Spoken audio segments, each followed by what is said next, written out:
Hey everybody, a lot of you have had questions about Mella, and I'm here to answer a few of those. So let's start with the most frequently asked question, which is where is my Mella? If you guys go and find your contributor ID, we have posted a forecasted delivery schedule on mellamushroom.com. So go check that out if you're curious on when you can expect to get your Mella at home. Question number 2, why are my lights flashing? So your lights can be flashing for a couple of reasons. The most common one is probably because your tank is out of water. If your tank runs out of water, the sensor in Mella will relay that information to the lights and breathe them at you to let you know that you need to refill the water quickly. Leaving your mushrooms without humidity in this chamber can be problematic for mushrooms, especially if they are just beginning their pinning or fruiting stages. So if you see flashing lights, the first thing you should check is make sure that your water tank has water and that your humidity fan is plugged in. If you've checked those two things and your lights are still flashing, then it might be that the conditions you're trying to achieve in Mella aren't achievable for your particular climate or ambient conditions. So what I mean by that is if you have the humidity set to really high, like 10 for example, and you have your fresh air also set to 10 and you live somewhere that's really dry, Mella might struggle to get the humidity up to the level 10 that you've specified. And the way to check is to basically just change your humidity knob up or down a couple notches and see if the flashing lights stop. So what's happening is Mella will actually try for about 15 minutes to get the humidity to within range to what you've set, but if it cannot achieve it, it will flash the lights at you to let you know. Really easy solutions to that are typically to reduce your fresh air knob, to reduce the amount of fresh air coming in if your humidity is too low, or to reduce your humidity knob down just a couple notches if your humidity is too high. In general, setting your humidity around 8 or 9 and your fresh air around 4 or 5 should be plenty achievable for most conditions. Question number 3, why is my fan not spinning? So Mella will actually determine the amount of fan speed that needs to occur to keep the humidity constant inside the chamber. So it won't be on all the time. If the humidity is already at where it needs to be, it's perfectly normal for the fan to sit there idly. That's okay.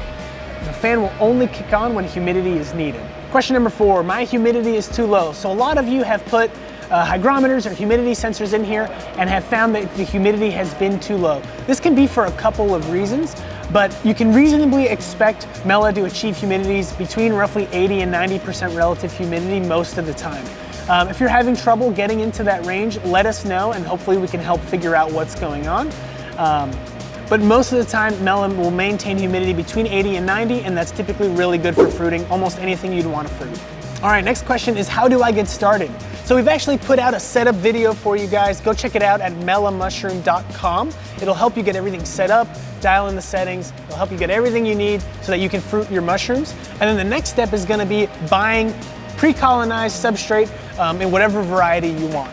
So all you gotta do is get your units set up to get started and then go ahead and buy some fruiting blocks. Another really common question is, do I need to spritz with Mella?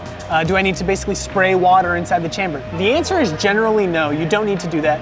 Mella will maintain the appropriate humidity for you to fruit most varieties of mushrooms. If there are specific kinds that require extremely high humidity and you're maybe nervous about not achieving that, it won't hurt anything to spritz in there.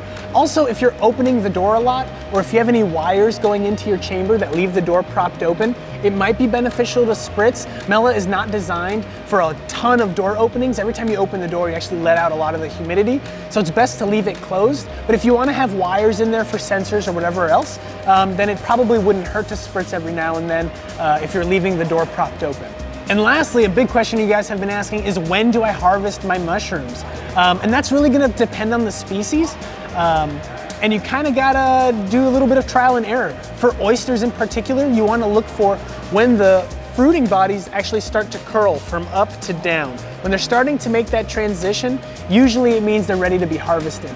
And harvesting oysters a little bit early is almost always a good idea. They will drop a lot of spores if you wait just 1 or 2 days too long. So typically, if the oysters are looking good and they're big, and even if they're curled up a little bit, go ahead and harvest those, it won't hurt anything. And like with lion's mane, you wanna wait until basically the surface goes from really compact and smooth to kind of these little tiny hairs. And you don't wanna wait for it to turn yellow. You wanna make sure to grab it once it's still white. So it does require a little bit of trial and error.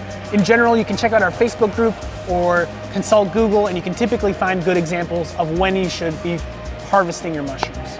You might feel the temptation to wait a couple extra more days to see if they get any bigger. Typically you want to avoid that. There's no harm in harvesting a day or two early, and that typically helps you avoid not having to clean out your entire chamber if it does spore everywhere. So when in doubt, once it's stopped growing, go ahead and harvest. You're typically going to be in good shape then. So thank you guys for all these questions. These are super helpful. If you have any additional questions, a great resource is our Facebook group. There are tons of people on there helping each other out, answering a lot of these questions, sharing their settings. It's a great place to learn more about Mella. So head on over to there and join the Facebook group. And then if you have any more questions, feel free to reach out to us. Go to firstbuild.com and send us a note.